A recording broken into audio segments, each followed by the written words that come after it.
वैशाख मास की बांदरी की कहानी। एक राजा था। वो राजा सवेरे जल्दी उठकर गंगा स्नान करने को जाता था। उसका प्रण था कि जो कोई मेरे से पहले गंगा स्नान करेगा तो मैं उससे विवाह कर लूंगा। उस गंगा नदी के किनारे एक बड़ा सा पेड़ था, जिस पेड़ पर एक बंदरिया रहती थी। बंदरिया रोज सुबह राजा के आने से पहले गंगा में नहाती और वापस जाकर पेड़ पर बैठ जाती। इस तरह नहाते हुए बंदरिया को वैशाख मास पूरा हो गया। जब राजा नदी में स्नान करने को आता तो उसे नदी का पानी हिलता हुआ मिलता। पानी को हिलता देख राजा को शक हुआ कि कोई यहाँ मेरे से पहले आकर नहा जाता है। राजा ने नदी तट पर अपने सैनिक बिठा दिए। एक दिन सैनिकों ने बंदरिया को पेड़ से उतरकर नदी में नहाते हुए देखा और देखा कि वह वापस जाकर पेड़ पर बैठ जाती है। यह बात उन्होंने जाकर राजा से कही। अब राजा ने जो प्रण ले रखा था उसके हिसाब से राजा को बंदरिया से विवाह करना पड़ा। कुछ समय बाद वैशाख नहाने के पुण्य से बंदरिया गर्भवती हो गई। जब बंदरिया को 9 महीने होने को आए तो उसने राजा ने पूछा कि मुझे बच्चा होने के समय क्या करना चाहिए। तो राजा ने उसके कक्ष में एक बड़ी सी घंटी बंधवा दी और बंदरिया से कहा, जब तुम्हें पीड़ा हो तो तुम इसे बजा देना, मैं आकर व्यवस्था करवा दूंगा। बंदरिया ने कहा, ठीक है। राजा की और भी रानियां थी जिनके बच्चे नहीं थे। बंदरिया के गर्भवती होने की बात सुनकर वे उससे ईर्ष्या करती थी।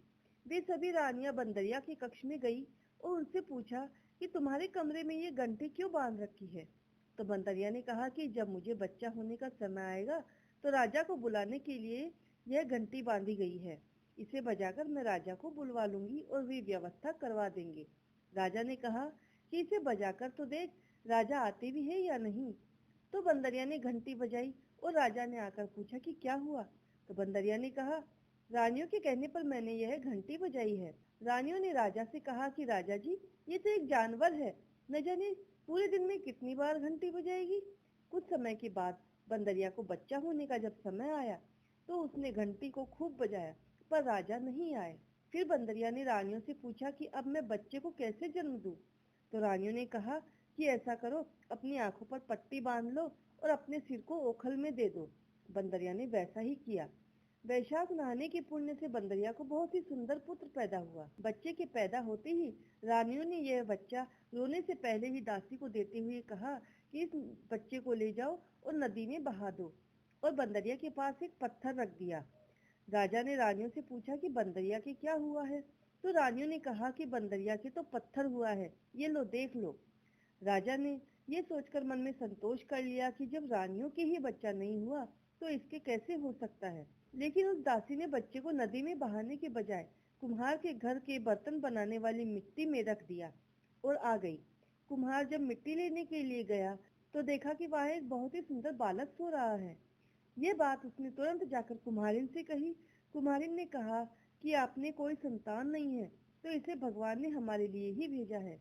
यह कहकर वो बच्चे को अपने घर पे ले आई और उसको अपना बेटा बनाकर उसका पालन पोषण करने लगी। जब लड़का बड़ा हुआ तो उसे पता चला कि ये मेरे असली माता पिता नहीं है, मैं तो एक बंदरिया के गर्भ से पैदा हुआ था और रानियों ने मुझे मारने के लिए दासी को दे दिया था। एक दिन वह मिट्टी के हाथी घोड़े बनाकर एक कुएं की पाल पर जाकर बैठ गया और वहां उस कुएं पर दासियां पानी भरने आया करती थी। उन्हें पानी भरते हुए देखकर लड़का बोला कि मेरे मिट्टी के हाथी घोड़ों, पानी पी लो। यह देखकर दासियां हंसते हुए कहने लगी कि मूर्ख, कभी मिट्टी के हाथी घोड़े भी पानी पिया करते हैं क्या। तब लड़का बोला कि जब बंदरिया के गर्भ से पत्थर हो सकता है तो मेरे मिट्टी के हाथी घोड़े पानी क्यों नहीं पी सकते। यह बात दासियों ने रानियों से जाकर कही। रानियां समझ गई कि वो बच्चा मरा नहीं, वो बालक यही लड़का है। रानियों ने उसे मारने के लिए जहर के लड्डू बनाकर दासियों को दे दिए। जब दासियों ने वो लड्डू लड़के को दिए तो ये क्या, वे मोदक लड्डू बन गए। दासियों ने सारी बात वापस जाकर रानियों को बताई और कहा कि लड़का तो मरा ही नहीं। तब रानियों ने राजा से कहा कि उस कुम्हार को बस्ती से बाहर निकलवा दो। राजा ने रानियों के कहने पर ऐसा ही किया। अब कुम्हार जंगल में जाकर रहने लगा। अब गणगौर के त्योहार के दिन वो लड़का 108 करवे और 108 मिट्टी की गोली लेकर पानी की कलछा भरकर एक जगह बैठ गया। जब साहूकार की बेटियां वहां गणगौर बनाने के लिए मिट्टी लेने आई तो वहां खेलते हुए और झूला झूलते हुए उन्हें प्यास लगी। वे लड़के से पानी पिलाने के लिए बोली। लड़का बोला कि ये गोली खाती जाओ और मेरे चक्कर लगाती जाओ, तब मैं तुम्हें पानी पिलाऊंगा। यह सुनकर पहले तो लड़कियां तैयार नहीं हुई, लेकिन प्यास लगने के कारण उन्हें लड़के की बात माननी पड़ी। अब लड़का अपने सामने आग जलाकर बैठ गया और लड़कियों को गोली खिलाता गया। लड़कियां उसके चारों ओर चक्कर लगाती गई और पानी पीती गई। ऐसा करने से सभी लड़कियां गर्भवती हो गई। जब लड़कियों के माता पिता ने उनके विवाह के शुभ मुहूर्त के लिए पंडित को बुलवाया, तो पंडित जी ने कहा कि उनका विवाह तो हो गया। यह सुनकर माता पिता आश्चर्यचकित रह गए और बाद में उन्हें लड़कियों के गर्भवती होने का पता चला। माता पिता ने जब लड़कियों से इस बारे में पूछा, तो लड़कियों ने सारी बात बता दी। वे सब कुम्हार के घर गए और कुम्हार को सारी बात बताकर कहा कि अब ये सब लड़कियां तुम्हारी बहुएं हैं, इन्हें तुम रखो। कुम्हार ने कहा कि मैं इन सब का भरण पोषण कैसे करूंगा। तब उनके माता पिता ने बहुत सा धन देकर लड़कियों को कुम्हार के घर विदा कर दिया। कुम्हार के 108 बहुएं आ गई और कुछ समय बाद 108 पोते भी हो गए। कुछ समय के बाद लड़के ने कुम्हार से कहा कि इतनी बहुएं और इतने पोते हो गए, अब हमें एक बार पूरे नगर को जिमाना चाहिए। कुम्हार ने भी हामी भर दी। अब राजा रानियों समेत कुम्हार ने पूरे नगर को जीमने का न्योता भेज दिया। राजा रानी समेत सभी नगरवासी कुम्हार के घर आए, लेकिन बंदरिया को रानियां अपने साथ नहीं लेकर आई। फिर लड़के ने बंदरिया को भी लाने का हुक्म दिया। लड़के ने अपने आदमियों को भेजा कि वे बंदरिया को सम्मान सहित लेकर आए। रथ पालकी में सजाकर बंदरिया को लाया गया और उसे बीच सभा में सोने की चौकी पर बिठाया गया। खूब आदर सत्कार दिया गया। लड़के ने अपनी बहुओं से कहा कि ये मेरी जन्म की माँ है, तुम सब इनके चरण स्पर्श करके इनसे आशीर्वाद लो। अब सारी बहुएं बंदरिया की पैर छूती गई और आशीर्वाद लेकर सोने की मोहरें देती गईं। राजा को समझ में नहीं आ रहा था कि लड़का बंदरिया की इतनी खातिरदारी क्यों कर रहा है, लेकिन रानियां सब जान गई कि ये बंदरिया का बेटा है।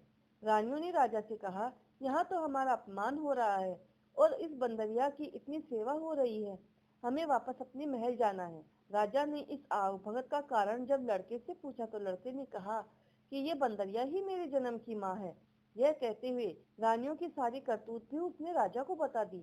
वो दासी भी वहीं बैठी थी जो लड़के को नदी में बहाने के लिए लेकर गई थी। दासी ने भी राजा को पूरा सच बता दिया। तब राजा ने रानियों को इसकी सजा दी और बंदरिया और लड़के सहित 108 बहुओं और पोतों को लेकर अपने राजमहल में आ गए। सभी बहुओं को अलग अलग महल भी बनवाए। कुम्हार और कुम्हारिन को भी अपने राजमहल में आकर रहने के लिए कहा, लेकिन उन्होंने मना कर दिया, वे इसके लिए राजी नहीं हुए। तब राजा ने कुम्हार को बहुत सा धन दिया। बंदरिया ने वैशाख स्नान के पुण्य से राजा का राज पाया और एक पुत्र और 108 बहुएं और पोते पाए। यह है वैशाख मास में कही जाने वाली बांदरी की कहानी।